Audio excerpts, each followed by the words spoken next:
Hi friends, ఏం చేస్తున్నారండి? అందరూ బాగున్నారా? ఈరోజు నేను వచ్చేసి బాయిల్డ్ ఎగ్ ఫ్రై చేస్తున్నాను. దీనికోసం వచ్చేసి ఫస్ట్ మిక్సీ జార్లో పుట్నాల పప్పు, జీలకర్ర, కారము, వెల్లుల్లి తీసుకొని మిక్సీ పట్టి పక్కన పెట్టుకోవాలి.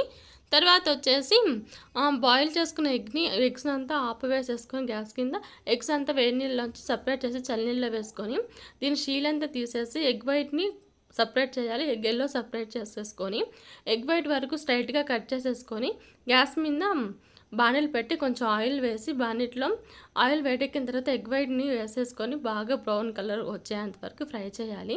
ఇది కొంచెం ఫ్రై అయిన తర్వాత దీంట్లో వచ్చేసి సాల్టు, తర్వాత వచ్చేసి ఎగ్ ఎల్లో వేసేసుకొని బాగా మిక్స్ చేసుకోవాలి. నిదానంగా మిక్స్ చేసుకోవాలి ఫ్రెండ్స్, ఎందుకంటే ఎగ్ ఇరగకుండా నిదానంగా మిక్స్ చేసుకోవాలి.